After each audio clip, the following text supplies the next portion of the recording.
And welcome back to the Huge Boob Corner. I am Peter McLean, your host, and today I just want to say, for everybody who enjoys the show, make sure you like, share, and subscribe to help the channel grow. I really appreciate it. So today I would like to welcome an amazingly prolific performer. She's been in the industry for a while, and she's amazing at what she does. She's actually recently come back to it, which we will get to on the show. And she not only is she a performer though, she also owns a PR company, and she has her own podcast, which I will be linking in the description below for you to check out. So will you please welcome to the show, Miss Tanya Tate? Yay, thank you. I love that welcome. Oh, well, I'm trying to do better and not stumbling over myself when I do the intros. I like it. Thank you. Yeah. I think it's been, 2008 was when I made my first scene. Real? Okay. That's that's so long ago. Well, so we've got a lot of stuff to cover because your career is pretty, as I said, it's pretty amazing. So, so you started in 2008. How'd you get started? Yeah, I'd been working in an office and, finished in a relationship and was looking for something more interesting to do. Mm-hmm. And I was just hanging out with a guy and he played a porno movie and he was like, oh, yeah. And I was like, yeah, I could do that. So he was getting carried away with the movie and I was getting carried away with me being in the movie. Really? Yeah. So how is it that you visualized yourself in it? Because usually when I've talked to other people, they're already they're stripping, they're doing other things that are kind of sex work or, related or adjacent. Yeah. And it just kind of sounded like a natural step. But you just went from an office to a set. Yeah, I guess I always liked sex, and it kind of seemed like, hey, I'm going to get paid to have sex. Sounds pretty good. Doing something that I like. So I kind of went from there, and I literally went to an adult sex shop, and I had the girl, and we took all the DVDs off the shelf, and I was writing down the names. I had this piece of paper, I'm writing down the names of the companies, and so that was my research. In 2008, it wasn't, that was the best you got. Yeah. And then I had some pictures taken, and I sent some emails off, and some of the companies liked me. They invited me to London, and I shot my first scene. Nice. So you were living in the UK at the time? I was living in the UK, yes. Okay. And I'm from Liverpool in the UK, so I was kind of living in that area. I was trying to place the accent. I was just saying, I'm not very versed in the accents, but you sounded a little more northern. Yeah. So yeah. I think some people get confused with Ireland, or some people say Scotland, Australia. You hear a few words and you start to, I can understand that. It's sometimes it can blend a little bit. Yeah. But so I went to London, did my first scene, and then it kind of just built from there. I started shooting, I shot in Europe, and then I thought, the next big step is got to be America. Mm-hmm. So got myself over here and started living here in 2010 and making movies. Mm-hmm. So it was great. I got to shoot with all the big companies, all the big production companies, all of the ones that were out at that time. Yeah. Like Reality Kings, Naughty America, Brazzers, which they're all still around. Yes. It's just, it's different though. Yeah.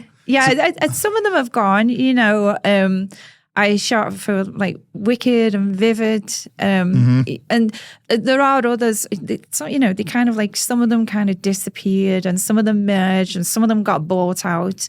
But yeah, it was, and I stopped shooting boy-girl scenes in 2013. Okay.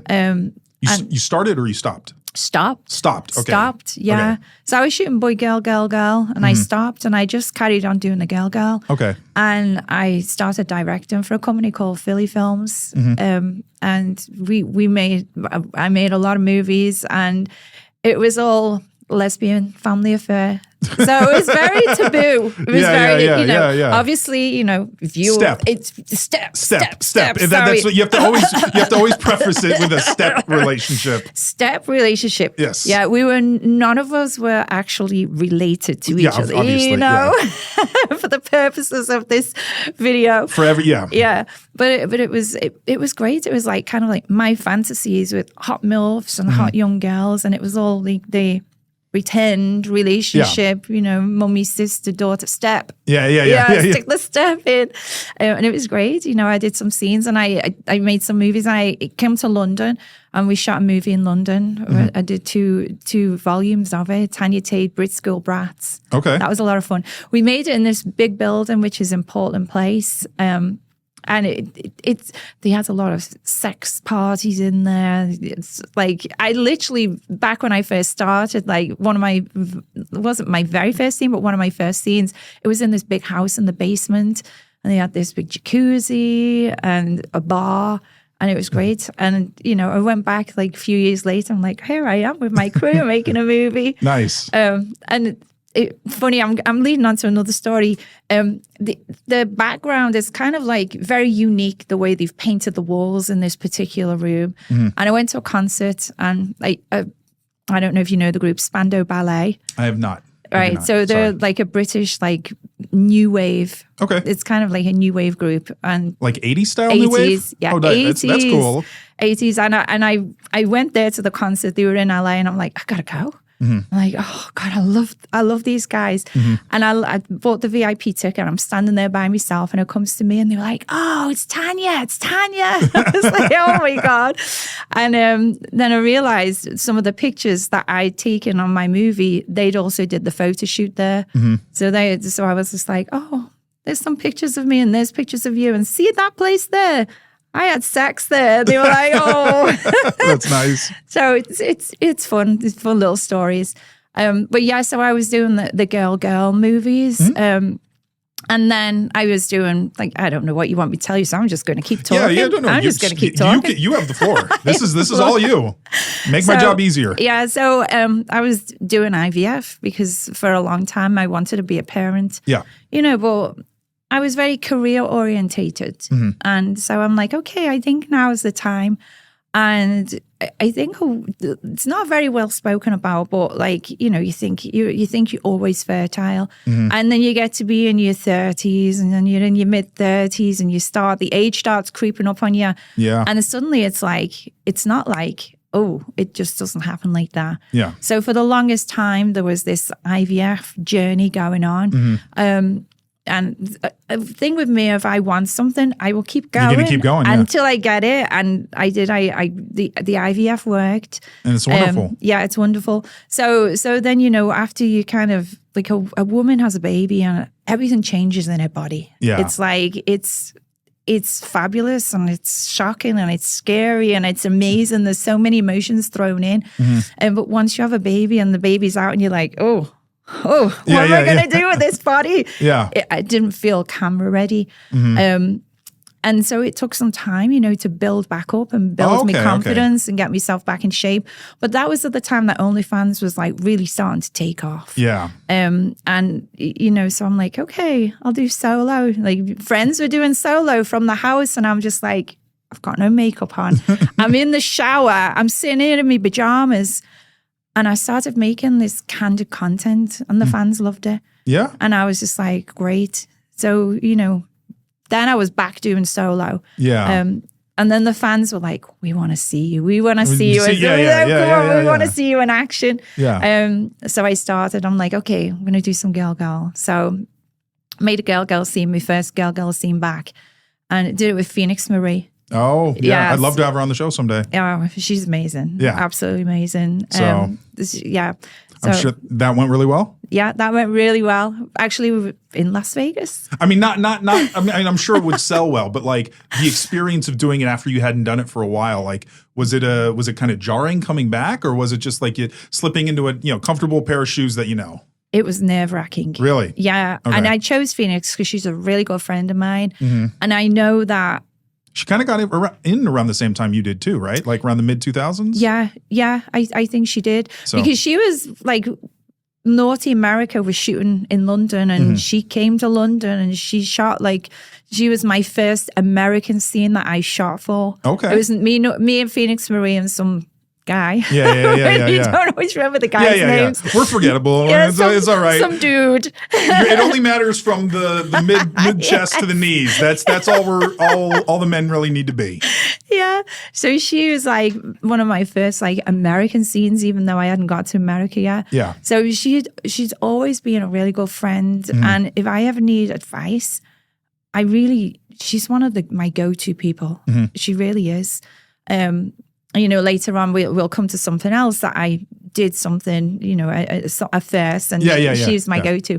But yeah, we set up the pictures and I'm like, okay, this is great. And we were going to start the scene and I just went, oh, I feel nervous. She went, okay, time out. Let's go and get a drink. No, okay, yeah. Like, loosen it up a little bit. Let's go. So we went and had a nice little glass of wine, come back. And I was like, okay, I think I'm ready now. It's a good thing you'd performed with her before. Maybe she might be, that you're like, oh, where's this going to go? Yeah. she's dropping out. Yeah. Yeah, but so that went really well. So I was glad and I was like, okay, I'm back. I didn't forget. I just felt nervous. Were you more nervous coming back than you were when you first started back in 2008, or was it just different? It was It was just a different kind of nervous, Okay. I was very confident in my body back when in you first started, 2008. okay. Yeah. But I wasn't confident in my performance. When I started again with Phoenix Marie, I was very confident in my performance because I knew I could do it. Yeah. That wasn't the problem. It was the nervousness. How do I look about, now? Yeah, how do I look? Like, how do I really Well, you look look? amazing. I'm just Thank going to you. say, I mean, this, I can't imagine you not looking amazing, but obviously our minds do. It's different. I have to say, if you look back at me, like however many years ago it is, since 2008, I look a little bit older, but I still look the same. Yeah, no, that's the thing. Yeah, I feel really blessed. I live a very healthy life. I eat well. I drink lots of water. I actually eat very clean, very clean. And I work out and make sure I get enough sleep. I don't party. I'm a mom. And well, so it's different now. I have a lot of responsibilities, Yeah. I would be too exhausted. Yeah. But it is, if you want to stay looking after yourself, you really have to put the work in, and I guess when people are younger, It just comes more naturally to you just eat junk and drink what you want. And you have all this energy still and you can bounce back pretty quickly. But then as you get older, that goes away. it starts creeping up. And if you kind of let it go, it can... I didn't want to be that person that let it go. Yeah. I always wanted to kind of look after myself. So yeah. so it kind of looks the same. I've got to say though, I had my boobs done many years ago, and they were a nice full size. I know you're all about boobs on this show. Yes. And yes. I have to say, I'm going to say, when you invited me to the show, I was like, I didn't think Yeah, mine you were didn't think big you enough. qualified. I was like, I got double D's. And that's the thing is people will ask me, they're like, what's my requirement? Yeah. And I tell them it's more down to individual judgment on my part. I try to be as I want to say open to different body types, because for instance, double D on a person who's 110 pounds is going to be different than double D's on somebody who's 230 pounds. Yeah. And then so there's just a little things, but I whenever I've seen you, I was you more than qualified to me. Thank you. And also the fact that just again getting an opportunity to talk to somebody because I've had people on the show that started in the 80s and the 90s and started back when it was still video production, when you actually made physical videos and stuff like that. Whereas, but there was that generation to me in the mid to late 2000s that started with the Brazzers and the Bang Bros. And when all those sites really started to come up on themselves, because now we're in another generation, the OnlyFans generation of sex work, which is a completely new type of way to do it. Yeah. Which is something that I'd want to talk to you about in terms of, your impressions of how the industry has changed now since from when you started to now. Yeah. But again, we're there's so much in your career. So much. There's so much. Yeah. I mean, unfortunately an hour is not enough, but I can talk about my boobs because this. I like to save that though. Oh, I like to save that for towards the end. That way. Oh yeah. Just to give that people can have something to look forward to towards the end. Okay, I like it. I like it. Yeah, right. The dessert for the interview. So it's all sweet and fun and great tasting and everything like that. It's very great tasting. Yeah, exactly. I have to say. Yes. So when you started, did you already start in that MILF category from the very beginning? Yeah. Okay. Yeah, because I went and I shot a scene and they called me a MILF and I went, oh God, what is a MILF? What are they calling me a MILF for? I felt really old. Yeah. And I was like, what the hell is this? Mm-hmm. So I just went, Yeah. I kind of smiled and went along with it. And so I went home and I'm like, oh, I've got to think about this some more. And then I realized, it was a niche. Yeah. And it was a market. And it was like, we all know now what MILF stands for. Yeah. And I was like, oh, okay. So if they're going to call it to me, I got to run with it, And I just went, okay.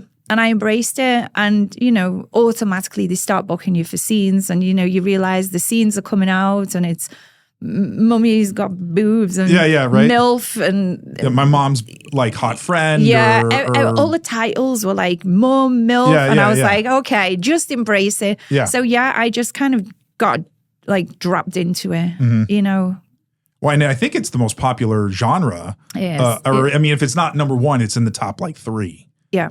Yeah, So. I mean, things change slightly, and it kind of goes up and comes back down, but it's always hovering. Mm-hmm. So, and I love being the MILF. My fans love me for it. When I did the scenes with the movies with the mummy, and I did do a lot of girl, and it was very endearing and very caring and more sensual and more and sensual, loving. yeah. And then I have a lot of interactions with my fans, and then I do like the premium social media. So I'm on Minx, which is MYNX, which is like a sister company of Sex Panther. Okay. So they can text, they can click the button and it calls me. They can click the button and it video chats with me. Okay. So when it's kind of slightly different because on OnlyFans, it's, there's a lot of mass messaging going on. Yeah. That's the nature of the way it works. And then, they start texting and talking and you get into individual conversations. But on Sex Panther / Minx, it's slightly different because the guy knows exactly what he wants and he's going to come to you and he's going to click the button and almost immediately straight away you're going to know. Most of my fans, as soon as you start, it's mummy, and I'm like, oh, okay. Mm-hmm. And when I like start talking to them, are you a big fan? Oh, yeah. Ooh, do you like watching my scenes? Yeah. Mm-hmm. Mummy. And I'm like, I already know what your favorite scenes. So I'm like, do you like the scenes when I'm with like that hot older MILF with the younger guy? Yes. And I'm like, okay, I know where this is going. So it's a massive market, and I play to that market and I do the things that I really like to do. And I'm not easily phased. I do have limits. Yeah. But you can talk whatever you want, like the mummy, because it's just role play and people are all adults. You can't call Sex Panther without a credit card. So it's we're playing, and I'll help them with their fantasies. But there's another unusual fantasy that it's not unusual. I said that wrong. It was new to me. Okay. Which I didn't really know existed for me. Because I just wasn't exposed to it. Mm-hmm. But I have a lot of fans and a lot of guys. And they have, when they'll come to me, and because, I've played the very dominant part, and, I can be the mistress, and I can be the queen, and I can be someone that they worship. Yeah. And I also can be the person that will tell them what to do and when to do it. Yeah. And I have a lot of guys that have fantasies, me and bringing in the well-hung stud, and then they're going to be my cook. Mm-hmm. And there's... Your cook or your cock? Sorry. Sounded like it could have gone either way. It actually could go either way. They were wishing that they were my cock. But actually they're my cook. Okay. Yes. And so I have a lot of guys like I like I say, I didn't know until I started really getting into this like sexting. The guys, I can't say the word because it's a banned word, where you make them buy. Okay. It's, yeah. Okay. Am I allowed to say the word? I mean, yeah. They say you can't say, but the fans call up and say I want forced by. Okay. So, yeah. But they're not really being forced because they're telling me beforehand like this. They want to do it. They want to do it. They have these fantasies, and I'm like, I'm either This doing isn't like a scene in a prison movie where it's like I'm in the shower and you're walking in like, this is happening. New inmate, new meat. Let's do it. Yes, bend over, bitch. Yep. So these guys, they'll come and they'll be like, you already know, like I have one, and he'll be texting me and sexting me, and he's talking about like the big guys, the big black guys with the big dicks, and he's like, oh goddess, I'm not worthy, I'm down at your feet, and then I'm like, okay, now I'm gonna bring in, and he's knocking at the door, get down, and I'll make him fluff the guy if he's not going hard. I want to make those tears come out of your eyes, get it deeper down the back of your And this throat. is all just texting. This isn't Texting or video talking. call. Okay, Video call, phone call. So this isn't actually happening in No. person. It's just the fans wanting you to Yes. play the role. Okay. Yeah, I don't really ring. Yeah. No. He's not coming in. He's not going to Yeah, bend you over the desk. It's all right. I'm just clarifying for the sake of the show. Yes, it's not real life. Yeah. It's not that kind. It's a fantasy. It's a fantasy, yeah. Yeah. So I have a lot of fun with them. And I have to say, I probably, I do like strap-on, strap-on fantasies. They're my two main genres that I have. Okay. The cooks / guys that want to, be my fluffer, and the ones that want to be my son. Oh, okay. Yeah. I'm giving you facts. Yeah, right? Yeah. And this stuff you didn't really start finding out until you started doing things like Sex Panther and all these other stuff, because before you would just do a scene and then that was it. Yeah. And, So when I first got into the industry, you'd do your scene, you'd get paid a check, and you'd go home. And that was it till the next time that your agent called you and said, we've got a job for you. And so, you'd go and do all the jobs. And people, they think that we were, there's the movie again. It's getting resold. Now it's on a compilation. There's the movie, the scene, it'll get resold over and over, and it'll be on different platforms. We only ever got paid one fee. Yeah. So that was how it was then. I had a website. I've still got the website, tanyatate.com, and I would shoot scenes and I would put them up on the website. And I did a little bit of webcamming as well. So that was kind of like my main income. But it really changed, like now with the OnlyFans and the premium social media, OnlyFans being the bigger one, Sex Panther is the second biggest one for me that I'm on. I've just started an account on Loyal Fans. Yeah. So they're all similar, slightly, they all work slightly different. And, different fans have different preferences. I have both female and male fans, and, the different ways, but it's basically all the same, where you're texting, they're getting real life, real time interaction with their favorite, like porn star. Yeah. And I just love it. It's so hot. I get to do their fantasies. I get a lot of custom movies. They want me. I'll sit there and I'll talk it over. Whether you want me to talk about the strap on, the mum, the bi, just the I don't know, the sexy. Some of the things I'm sitting there and I'm like, okay, what does he want me to say? Yeah, I'm better than your girlfriend. Look, you could fuck me. Like, look, I'm. When you're fucking your girlfriend, do you think of me? Oh, I know you do. And so, I put a lot of like dirty talk into my customers, and they love it. And I think, that's where we are right now. We've really progressed. And the production companies are still there. They are still making the movies. But this is kind of nice, in that we can now make our own content. We can shoot with the people that we want to shoot with. You get a more consistent income. Yes. Because you can have passive income from some of these platforms where you're like, hey, I don't shoot anything this month, but I'm drawing in this much just on this platform alone, so I can maybe take the month off and not have to worry about not making any money. Exactly. So, I had surgery. I took time off. I'm still texting. I'm still talking. I'm still taking the calls. The video calls, a little, maybe it's like, not there. They're not ready to come out. But if you want to sit and talk to me, we can. We still did. But I've not made like any like collaboration scenes for a couple of months. It was nice. I took time off. I went back to England. I had a little vacation.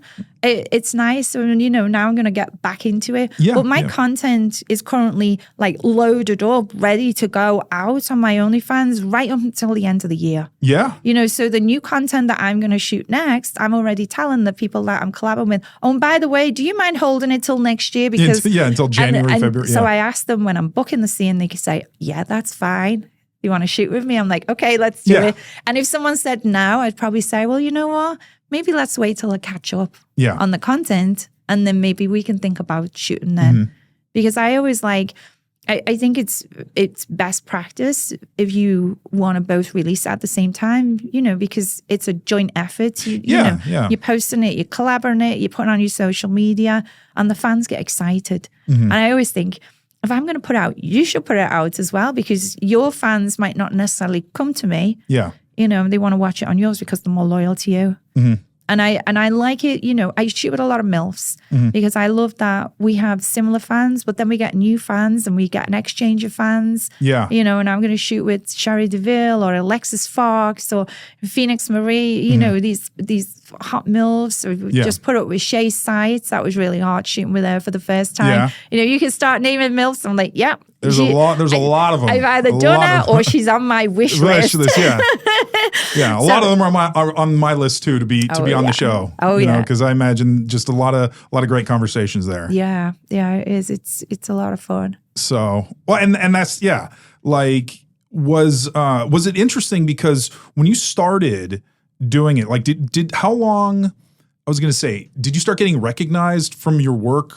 Say, outside of maybe conventions and stuff like that, was it? Did people start to come up to you and be like, "Oh, I love what you do," and what was your first reaction when that started happening? I think really what really kind of pushed me up there. I did a movie called Tanya Tate, Sex Tour of Ireland, and I basically went around Ireland with a camper van and a film crew and a motorbike. And I invited all these Irish lads, and they come in, make me camper van rock. And it was great. I had probably the Irish call it, I had a great crack. And we had a laugh. The lads were great. And went home, did the movie, and then it got released. And then the Irish newspapers were on fire. It was like, do you know this person? We are offering a reward. And they wanted to know about every single person that was in the movie. And so then they were printing stories about all the people. I was like, oh my God, all these guys did was have sex and filmed it. And people have sex. Yeah. But I got pushed to the front pages of the newspaper. Really? And a guy came to do the scene. He came as well. Yeah. And he was a semi-professional hurler. So hurling is like a big sport. Okay. It's kind of a bit like lacrosse. Okay. Kind of thing. Okay. And so, he was in a team. So he was recognized and they were like, oh. Uh-oh. So then it was like the front page. It was Greg Jacob and Tanya Tate and it was Fuckwater. Well, to me, that looked like it said fuck harder. Yeah. But they were like, well, that's the name of the puck or something. And I was like, well, it just looks like it says fuck harder. Yeah, yeah.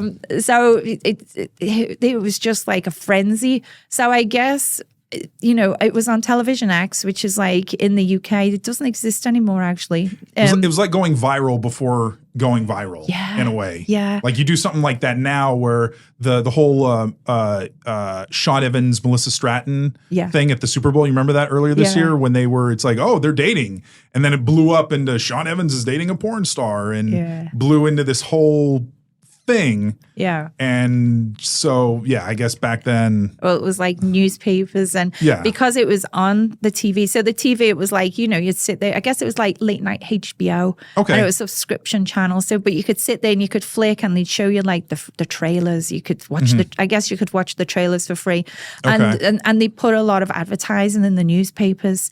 So, they'd see the face, they'd see me on the TV. And so I did get recognized in person, but it wasn't like overly uncomfortable. Okay. I was on a train once, I'm getting on a train and I think I was on a trip back to England and I had a friend helping me with the suitcase on and some girl was like, oh my God, I know you. And she was so cute, but she'd also seen me. I did a lot of stuff at Comic Cons as well. Okay. And some of the the YouTubers from the comic conventions. So some people would recognize me from there, and then they would go and find my, they Googled me, and then they'd be like, "Oh, yes, that's who that is. That's how I know her face." Knew it. Yeah. So so people would they would kind of be respectful. I just remember I was in a shop, and the guys working there, and I was just standing there. I was with someone. They were trying something on over there, and then I'm alone. He went, "I like your work," and I was like, "Which work?" Yeah. Because I'm thinking, is it the comic convention or the porn movies? And he went, "That work." And I went, "Oh, yeah." Nice. Yeah. So they, very nice. That's good. Never been anything weird. I think the only time really in person is when I've had weird people is at conventions, and there's been a couple of weird people that kind of keep coming back and saying stuff to you. And I've had to say to the security, that guy needs to go. Would this be at like adult conventions or any convention? Adult conventions, yeah. Okay. Like sometimes it's like, I've had one, he was a little bit on edge and he kept saying the same thing and being a little bit passive aggressive. Okay. And I was just like, no.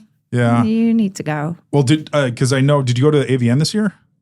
Yes. Okay. Yes, I did. Yeah. So I remember when I looked at like this long list of rules, you can't linger, you can't like stare, you can't like it was a lot of rules for the guys that I assume mainly would be towards certain types of fans. Yeah. That they're like it felt like it boiled down to don't do anything that's gonna make models uncomfortable and or feel unsafe. Yeah. And I mean, there was a lot of security around there, which no, it's good. It's good. And I'm sure that, cause safety is the number, it has to be the number one consideration, especially in places like that. Yeah. It so, is. Do you know, I've been to a lot of conventions. I used to do a lot of the Exotica shows. I did the Adult Con in LA. I think that was probably where that one guy that I'm thinking of kept coming back. I went to one of those like in 2008, actually. I don't know if they still have them. No, they stopped. Okay. That Adult Con was, the guys were getting a little bit too much. Really? Yeah, it was very hands-on. And I can remember it was like, they had rules and you can't be nude. And I was standing there and, I'm in a dress. It's like, it's a nice dress. And I'd stand there and the guys would come and have the picture taken with me. And then across the other side, there was girls. I don't know who they were. They weren't like adult stars as such. They were girls. I don't know. Maybe they could have been webcam girls or private photographers could hide them. I don't know what promo they were. models or something. Whatever. It's fine. Except they had like a one-piece string bikini on and they kept bending over and all I could see was arsehole. And I was like, how am I supposed to make money over here? Whereas I'm like all nicey nice. I'm the porn star. Yeah. And then there you are over there, like showing everything. And just like, oh. And I'm like, huh. And the guys feel are like just a proctologist look in my office, looking deep into the And the guys were just like taking all the cameras. And so then by the time they got to me, they're like, oh, she must be, oh. And I'm just like, get your hands off. Yeah. It got to that. And I don't know whether it was just that convention or was I don't know. It was a bit weird. You know, they really did. But I've done a lot of the other conventions, the Exotica, I did a lot of the Exotica conventions. The fans were very, very respectful there. And also AVN, like you say, there's a lot of security. Yeah. Maybe that's what they were lacking. Yeah, maybe. Well, Adult Con, probably lacking security. And I was also going to say that there's an element now of, that social media going viral on is something that can blow something up for good or bad. Yeah. So you could, if there was an instance where somebody was doing something inappropriately and somebody else is videoing it and then they post it, then that person might have a lot of repercussions coming their way. Yeah, exactly. So maybe people are going to be a lot more careful now because they don't want. I mean, hopefully it is more a genuine. They want to be more respectful. Yes. Instead of just wanting to cover their asses so that they don't get in trouble. Don't want to get caught. Yeah, they don't want to get caught. Because and I think also with what happened to like someone like Ron Jeremy, where he's just come straight to my mind even before you were saying it. And he was a performer. He wasn't a fan. He was like an industry legend. He was somebody who, like, I'm sure at one point, I'm sure at the time when you started, he was probably still a very revered figure in the industry. Like Ron Jeremy, it was so funny because, I got to see Ron Jeremy from, the very beginning. And there's also an award show called Night Moves. Oh, I've heard of it. Yeah, and I've been to them a few times. They're lovely people. And, it's fun to go to the shows. And, I've won some awards from them. Like, it's great. And Ron Jeremy, I kid you not, Ron Jeremy's hosting the award show, and he was sponsored at the time by Hot Movies. And so he had the black t-shirt on with Hot Movies on, and he had like the shell suit pants and the Crocs. But because it was like in a club where it had like day glow lights, so it just like glowed all this white stuff all over his like shell suit pants. And I remember thinking, oh my God, you're hosting the award show and your pants, they just looked like it was full of cum stains. I'll be honest with you. Yeah. Right. And he'd come up to me at conventions and he'd be like, let's go and fuck behind like that curtain. Like he would literally say it. And so like the security guard would be standing. I'd be like, you got to ask him. Yeah. And he's like, who? And I go, that big security guard there. And he'd be like, oh. And then he'd walk off. And then he'd say the same thing every single time. So I was like, oh my God. I never wanted to do a scene with him. Was he still even performing that much back then? I don't know whether he was. It didn't matter because he was trying, but I always felt like he needed a wash. Okay. Right. He had really greasy, lank hair, and I'd seen his clothes full of stains. So I was just like, I don't know. I did not ever find him sexually attractive.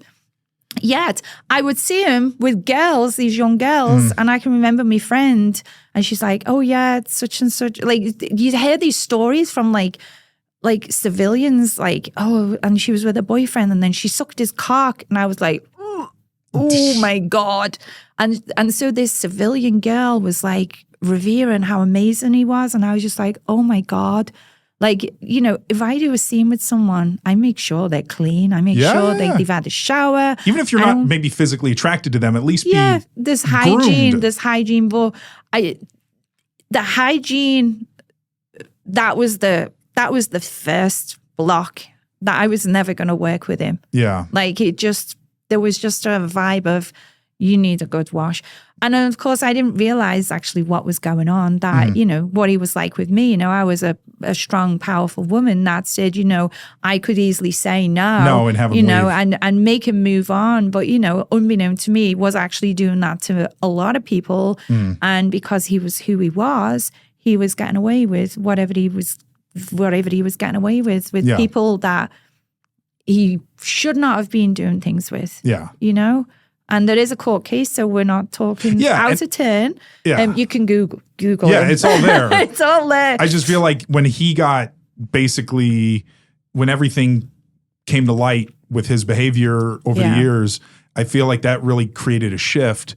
And because he might have been the prime example of somebody who felt like they could do whatever they want in these environments. Yeah. And I mean, let's put it in the real world.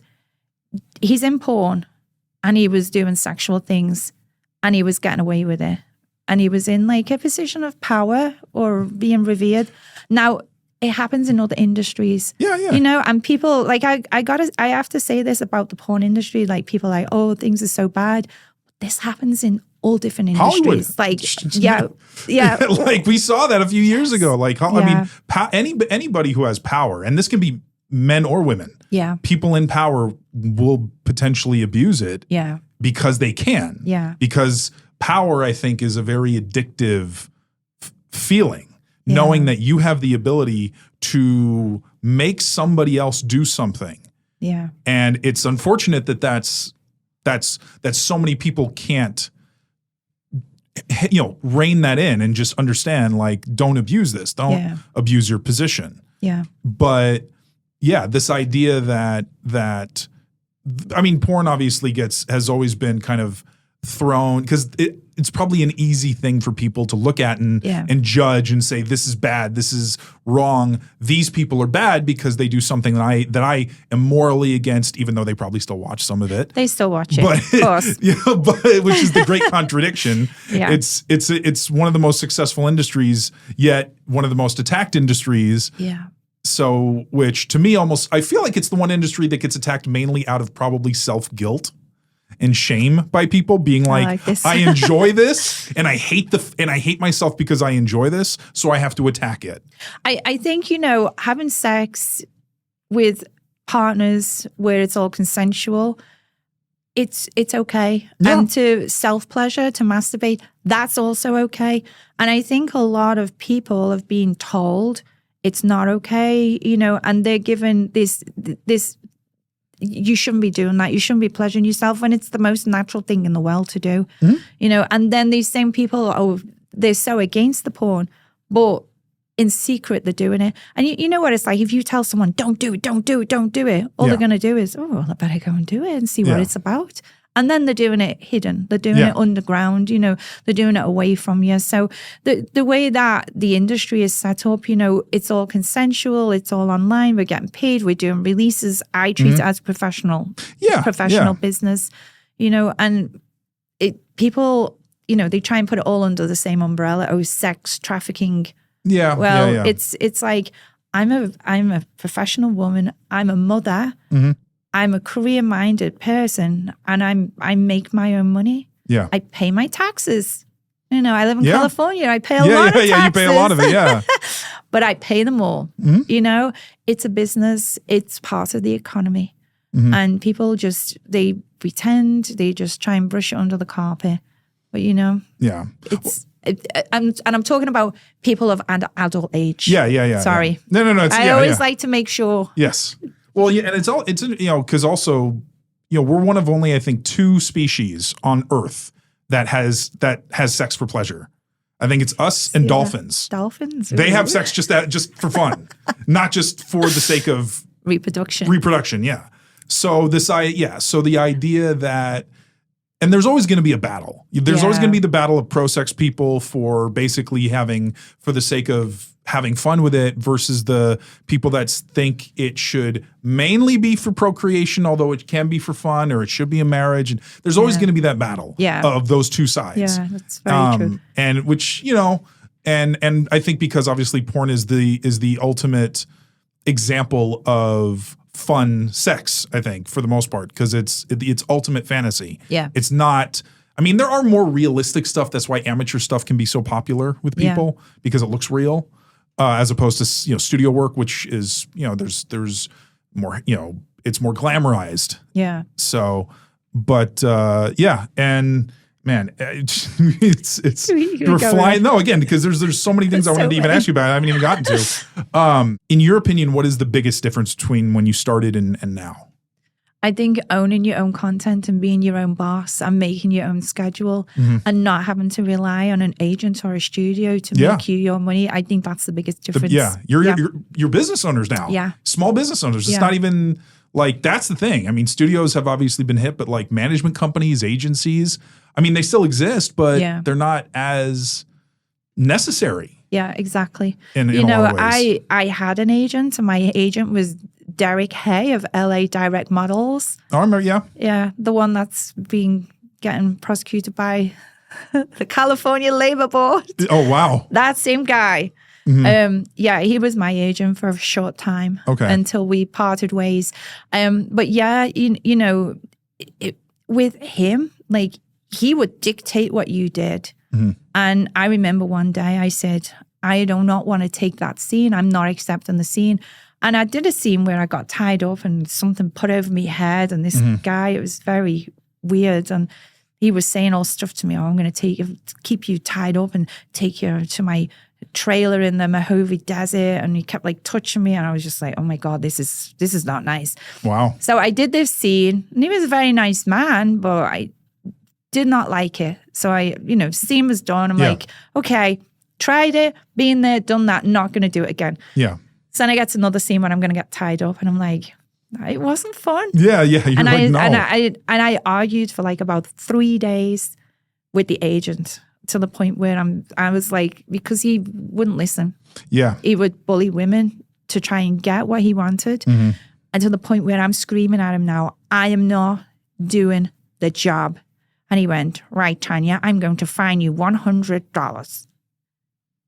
So he took $100 out of my paycheck because I wouldn't do a job. Wow. But he would have just given it to someone else and another girl to do it. Yeah. I wasn't available for that scene. So those days for me are well and truly gone. Yeah. I don't even think that you could, I mean,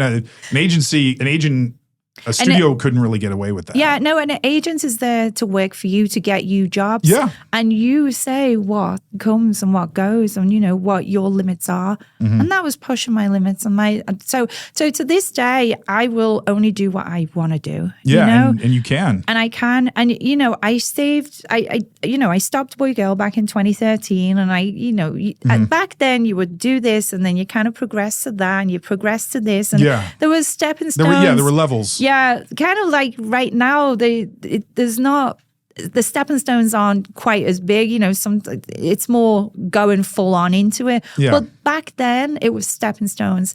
And one of the ththings that I'd never did was my first anal. Anal, yeah. Yeah. And that was like the big threshold. It seems like it, where it would be like first anal for somebody. And it was like years ago, it was like a big thing. Yeah. And, you know, I'm pushing on ahead on. I got back doing the boy girl scenes on the only. So I did the OnlyFans, the girl. Then I started doing the boy girl. I started off with Kieran Lee.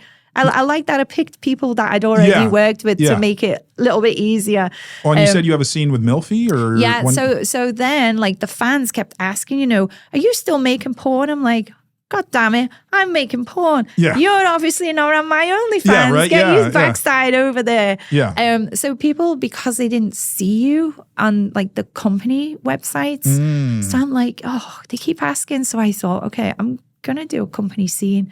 So, you know, I've shot for Brazzers, I've shot for Naughty America. There's loads of scenes of me out there. And I'm like, well, who have I not shot for? Yeah, because there's a lot of newer, younger companies out there. Yeah. And I was just like, well, it's standing right out to me. Yeah. You know, Vixen Media Group, they started after I stopped doing Boy Girl. And it was started by Greg Lansky. You know, he shot me for Reality Kings. And I one of my most popular scenes ever, I always get confused because there's two of them. And they were both directed by Greg Lansky. Okay. One where I'm the piano teacher and the guy's looking through the window. And then the other one was Stacey Silverstone and she's got the little socks on and I take her in the hallway and pull her knickers down and spank her ass and then I take her to the bedroom. Yeah. So these two scenes, to this day, they are my most talked about studio scenes. And it was Greg Lansky. Okay. So I'm like, well, he started this company. It was his vision, you know?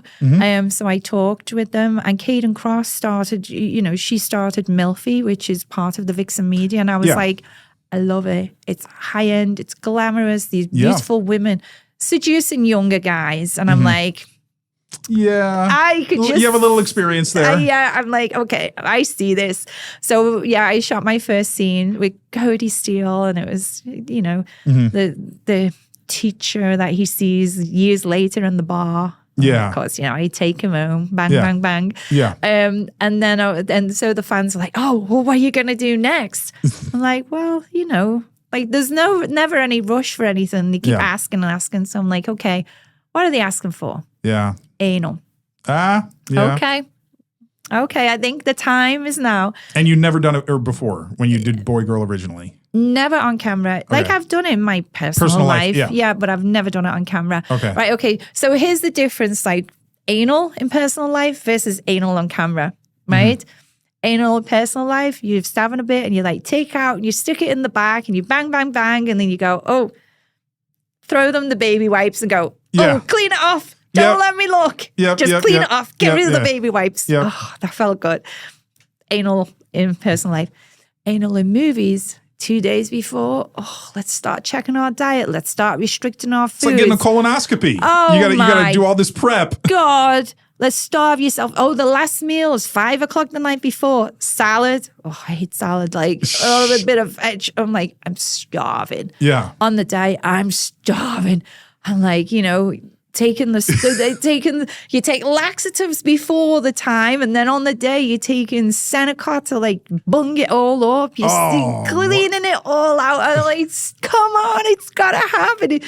It was a bit of a challenge for me, this cleaning out, because I'd never done it before. Yeah. It took a long time. The poor crew, everyone was just waiting. I was just like, when is this gonna stop? Finally, it stopped, and I was like, oh, okay, now we can do it. So I was, you know, that's the difference. And I guess because I really like to eat, like, and I eat super clean and I eat very regular, it was kind of challenging not to eat on the day. Yeah. You know, or just the little gummies and lemonades. And I'm just like, oh my God. I can just imagine you going through the scene, and in your mind, you're like, I can't wait to eat. I can't wait to eat. I can't wait to eat. Like when this is over, that's the first thing in your mind. It's like when you hear actresses talking about going to the Oscars and like they haven't eaten all day because they have to squeeze into their dresses. Then right after they're going to In-N-Out, getting a burger or, you know, just stuff in their face because it's like, oh, now I can do it. Now I can eat. Yeah. So I think that was the hardest part. Yeah. And, you know, the whole of the crew were waiting for me. And, you know, so I come in, I'm like, okay, I'm ready. Should we test it? And I'd chosen Dan Damage. And it was funny because I was at the XBiz Awards show and I seen this guy and he's so tall. And I looked up and I was like, ooh, what's your name? Like, you know, me, let's see a hot guy. I'm like, I need to know who these are. Yeah. He's like, Dan Damage. And I went, and I thought, oh, he was shot for MILF. Yep. So it's because I'd been looking at the guys. Yeah. And professional research. Yeah, professional research. But I like to meet them beforehand and I like to have the chemistry. Now, if I'd met him and I'd had zero chemistry with him, I would not be wanting to do that scene. Yeah. Like, this is all about my choice, you know?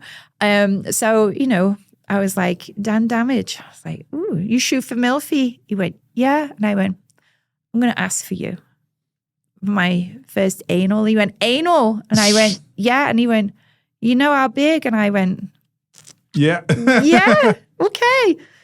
So, you know, so this was quite a while before. So eventually, you know, the date appeared and he turned up and he was like, I didn't think this was going to go ahead, you know, because it'd been such a long time. Yeah. You know, you agree to something ahead of time and you think, oh yeah, you're into it and the idea at the time. Yeah, but, you know, it takes planning, it takes time. We have to, you know, there's a lot of negotiating and there's a lot of decisions and everything. So finally, you know, the date come and everything. So once we got through the horrendous prep, and you know, we started, I was shaking. Really? I was just like, oh my God, stop shaking. I was like, I felt my body like that. I mean, partly could have been because I hadn't eaten any food. That could have been that. Like, you're a little anemic, maybe. I'm you're like, just like, oh my God. I'm shaking. Just need something to put in. Give me something to give me some energy. My blood sugar is like. Yeah, right, yeah. But we did the pictures first. And it was funny because he went, okay, we're going to do like anal, you know, what position did you want? And I said, oh my God, I don't know. And I went, oh, well, let's just start with doggy and see where it takes us. And I'm like, I don't even know what other positions can I do? Like, because I'd only ever done doggy anal in real life. That's all you ever do. That's all you ever do. You don't do reverse cowgirl in your private life? No, it's like, stick it in, take out my pussy, stick it in my ass. Oh, felt good. It's I'm not doing anal acrobats in my personal life, you know. So it was funny. So it was like all these new moves for me. But it was good. We got through it and then we got through the scene. So it was a really good scene. You know, Great, that's awesome. Once I started, I was just like, oh, it came so naturally, you know, and it was great. Did it? Yeah. And it was good. It was a really hot scene. So if you haven't watched it, make sure you do, MILF. Well, that's a great pitch. Yeah, it is. It's so hard. So, you know, I'm in talks right now. You know, a lot of the guys are asking for more stuff, different things. So we're talking. It's funny how ravenous the fans are. They see that one scene and then you give them a taste. Yeah. And you get in that taste and then they're like, oh, I need more. But do you know what? Some of the fans, though, it's crazy because like you give them an anal. Here's my first anal. And there's like me like doing the promotion about it on Twitter. Well, it's not DP. When's your DP? Oh, And I'm there's like- always got to be that. I'm like, dude, really? I'm like, how about showing some appreciation for what I'm giving you right Yeah. now? And there's guys that like, they didn't like the look of that guy. They didn't like the height of that guy. Like, and they're like, why didn't you shoot with this guy? And I'm just like, really? Yeah. Like, I choose my guys based on chemistry. Yeah. If I'm attracted to them, like I when I shoot all my collabs, I've had conversations with these guys before, and I have guys hit me up all the time in my Twitter DMs, and I'm like, well, like my first response is, I will let you know if I'm interested. That's my first response. Then I'll look. Yeah. And then I'll be like, and then sometimes I'll come back with them more questions. And then I'll start talking to them. Then I'll get the sell. We do a lot of backwards and forwards. So Yeah. I want to make sure that I'm on the same page. And then I'm like, okay, now I'm Pretty going to shoot with you. comprehensive vetting process. Yeah, I do. So they are all asking me for stuff. I'm going to drop a little hint of what I know what they're asking. But they did see me with a picture where I was kissing his Maxwell. So, they are all asking for a very tall, dark boy. Yeah. I just teased them. But I have to say, I'm saying his name wrong. Isaiah. And I've spoken to him. So we've been doing a little bit of chemistry between us. So, something may Nice. be coming in the future. Yep. So I'd say let's finish up with some boob talk. How about that? do you know what? We got to talk about my podcast. Oh, Just yeah. Okay. Before we talk about boob Sure. talk. Let's do it. Because I've got to get it in. True. If they are listening right now on your podcast, and they should be finding my podcast. I originally started as a Vivid Radio host. So I did Vivid Radio for 7 years. And it was great because, on Sirius XM, we were in the car, so you could listen. You'd be a trucker driving, you could call in, and I would virtually wank you off. Oh, wow. I had like a wank off show. And it was great. But then, they didn't renew the license. I think we were too horny. Too dirty. Yeah. So anyway, I ended up starting a podcast, Okay. and I did it, we were in COVID and we were at home. So I'm like, okay. So I started the podcast, Tanya Tate's Skinfluencer Success.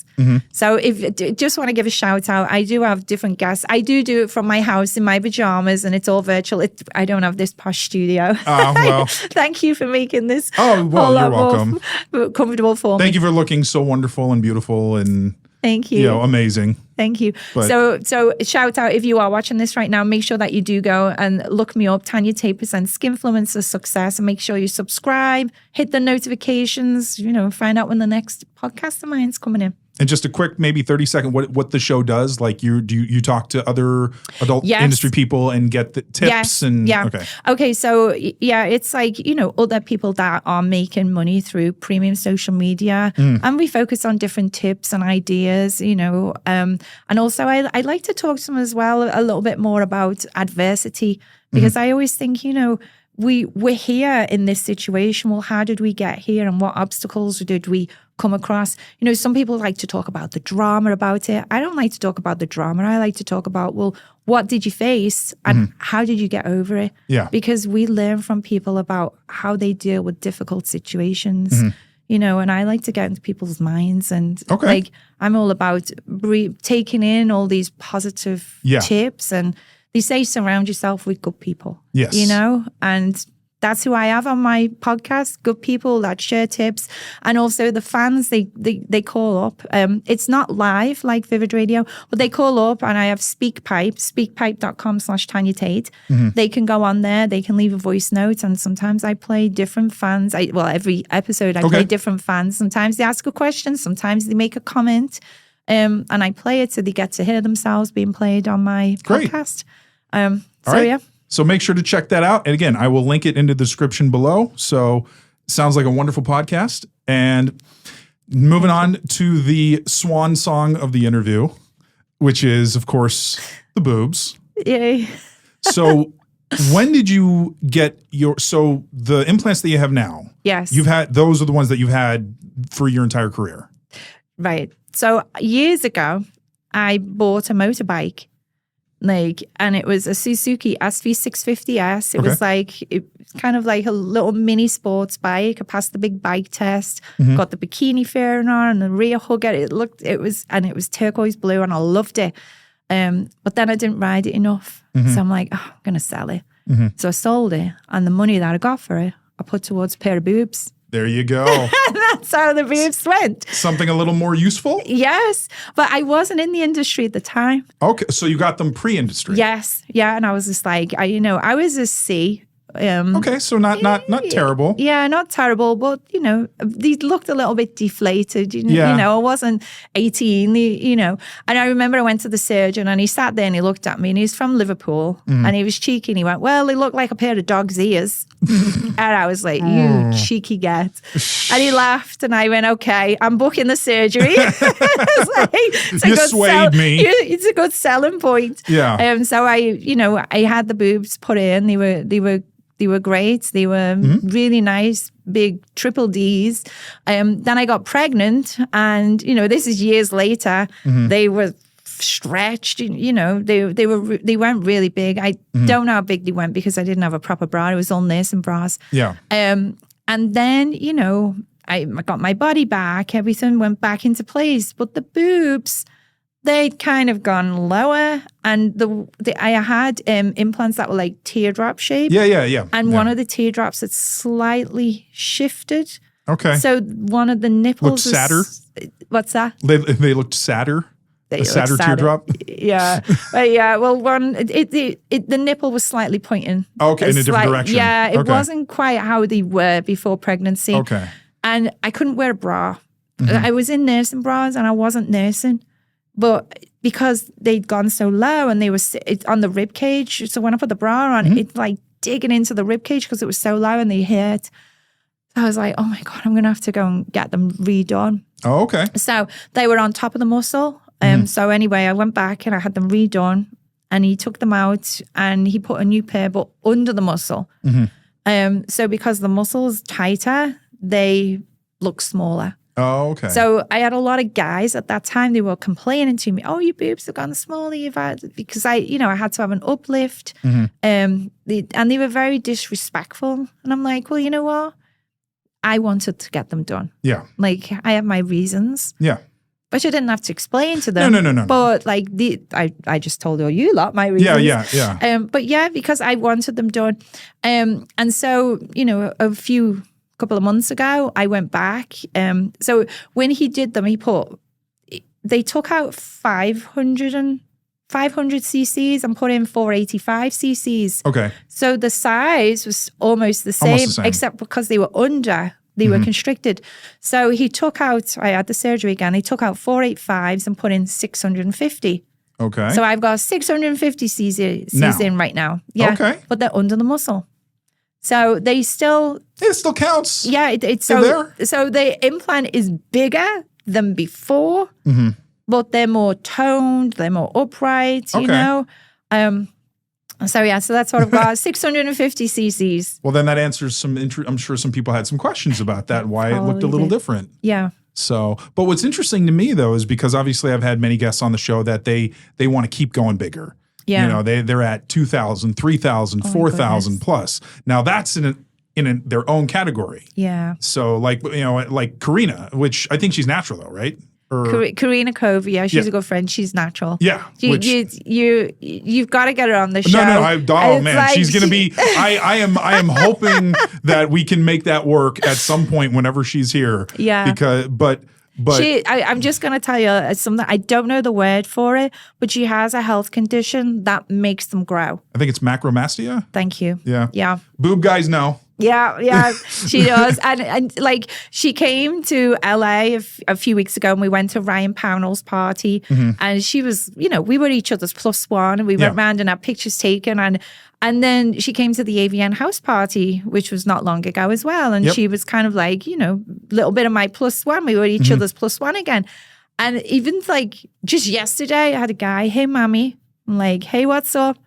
What's the girl's name?" Oh, yeah. And I went, "It's Karina Cova, and she only does solo." So, nothing. And they were like, damn, no, Yeah. like heartbroken, like Yeah. absolutely heartbroken, because I already know where the conversation was was going, gonna go, because it was a yeah, guy yeah. that I'd shot content with, Yeah. and he loves boobs, Yeah. and I was just straight away solo. Yep. And it was just like, like those stars just went Just real. yeah. Well, but it's interesting though, because there's a lot of people that still prefer they want models that they love to just they don't want, some of them don't want to see them do boy girl or other stuff they like, that's because so it might true. ruin some of the fantasy that, well, if she's with these other guys, that They've got might, no chance. They've got no even if they had a chance. But I have to say though, like, I came back, we spoke, I was doing the OnlyFans solo. Mm-hmm. Girl, wasn't too bad.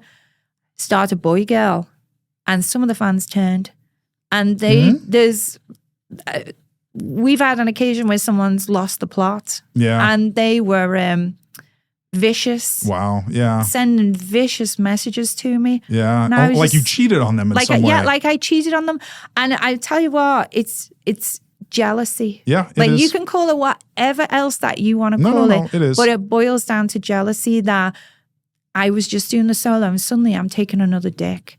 And like as though they could control what I do. Yeah. And I'm going to say it wasn't just one guy. Mm-hmm. There's more. There were a few, there was different levels of jealousy. Yeah. And even sometimes to this day, you get random messages coming through to me on me. And I'm just it's crazy. This is like, you don't own me. Yeah. Like this is my job and this is my career and I do what I choose to do. And if I want to get fucked by a cock, and if I want to get my boobs sucked by another guy or whatever, I want to get another girl to lick my pussy, I can do it because it's my choice. Yeah. You think sometimes you think because, oh, well, I'm your biggest fan. Yeah, that there's some sort of connection or some sort of loyalty, entitlement that you need to be doing what I want you to do and not anything else. Yes, there is. So. There is form of entitlement. So, and it's and I'm not alone. I know. Yeah. We have to deal with some fans on a daily basis where they have they're not very stable with their emotions, and you have to kind of lay the rules down and say, hey, this is what I'm doing. And if you want to question it, you can question it, but don't be getting angry. Yeah. Like, you can question it all you want if you're paying me money and minks to send me a text, but the second you're going to get disrespectful, I'm going to say it to you. Yeah. And I've blocked people. There's people that I've blocked on different parts of my social media, but I give them a little bit of access in the other social media, the premium social media. Yeah. Because it's you kind of got to funnel it to a place. Well, if you still want to talk to me, you can talk to me in the premium social media. Yeah. And it's difficult to, but at the same time, that's a small portion. And then you have this many fans that are absolutely fantastic and amazing and very supportive. And, I have to say this, without the fans, we would be nothing. Yeah. And I feel very blessed that I am where I am today. And I'm sure the feeling's mutual for them to have you in their lives. Yeah, yeah. So I want to ask, because I always ask this, what is your favorite thing about having big boobs?